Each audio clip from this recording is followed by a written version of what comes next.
আসসালামু আলাইকুম। আমি আনিস ইতালি থেকে। তো চলে আসলাম একটি নতুন ভিডিও নিয়ে। তো আশা করি সবাই ভালো আছেন। আলহামদুলিল্লাহ আমিও ভালো আছি।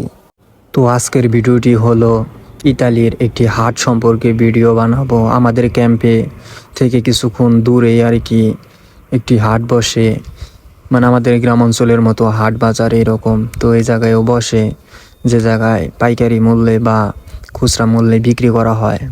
হয়তো ইতালিতে শপিং মলে অনেক দাম প্রচুর, সেম আর কি হাট বাজারে ওই রকম অনেক কিছুই উঠে। তো আমরা যাচ্ছি আর কি কেনাকাটা করার জন্য, আমি আমার ফ্রেন্ডরা মিলে আর কি, বন্ধুরা মিলে।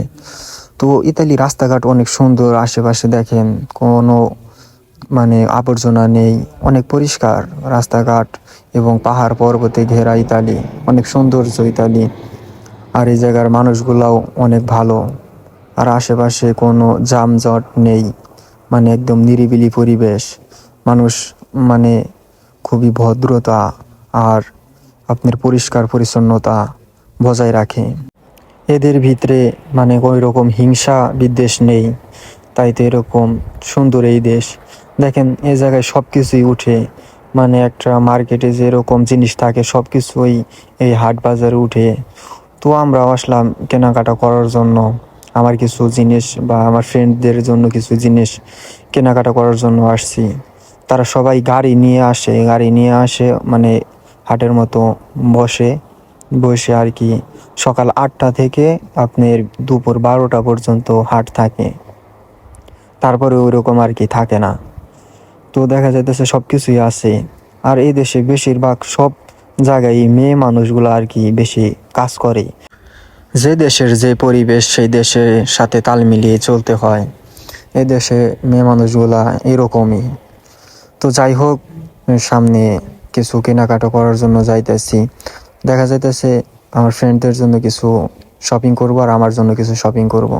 আর আশেপাশে অনেক কিছুই উঠে, আর এগুলার দাম মানে এই দেশের তুলনায় অনেক কমই, কিন্তু বাংলা টাকায় অনেক, প্রায় যে জিনিসই কিনতে যাবেন অনেক বাংলা টাকায়, তবে দেশের তুলনায় আর কি কম। তো আশেপাশে পরিবেশ দেখেন অনেক সুন্দর, মানে হাটটা অনেক সুন্দর, সব কিছুই পাওয়া যায়। আরও বড় বড় হাট আছে, এটা আমাদের ক্যাম্পে থেকে 10 মিনিট লাগে যাইতে, সেজন্য আর কি কাছেই। আবার অন্য জায়গায় আছে, সে জায়গায় বড় হাট, সে জায়গায় আরও কম দামে জিনিস পাওয়া যায়, এ জায়গায় একটু বেশি দামে নিতে হয়। তো দেখেন মানে সবাই নিরিবিলি পরিবেশ, হাটের মতো এরকম ভিড় নেই পরিবেশ। তারপরে দেখা যাইতেছে কোনো দুর্গন্ধ নেই, সব কিছু সুন্দর, মানে খোলামেলা, যার যেটা ভালো লাগে নিতেছে। আমাদের দেশে হাটে গেলে অনেক জাম থাকে, অনেক ভিড় থাকে, বা অনেক চোর থাকে, ছিনতাইকারী থাকে। এ দেশে ওরকম কোনো কিছুই নেই। আসলে যে দেশে যতটুকু উন্নত, সে দেশের মানুষও তত উন্নত। এই যে দেখেন অনেক কিছু উঠছে এই জায়গায়, শীতকালের জিনিস, এগুলো এরকমভাবে টানিয়ে রাখে। আর ওই দিকে আমাদের ক্যাম্প, আর এই বাস দিয়ে আর কি রাস্তার মধ্যে আর কি এগুলা নিয়ে বসে তারা গাড়িতে করে নিয়ে আসে, আবার গাড়িতে করে নিয়ে চলে যায়, মানে কয়েক ঘন্টার জন্য আসে। তো যাই হোক, আমরা চলে যাইতেছি। ভিডিওটি শেয়ার করে দিবেন, চ্যানেলটি সাবস্ক্রাইব করবেন। আসসালামু আলাইকুম।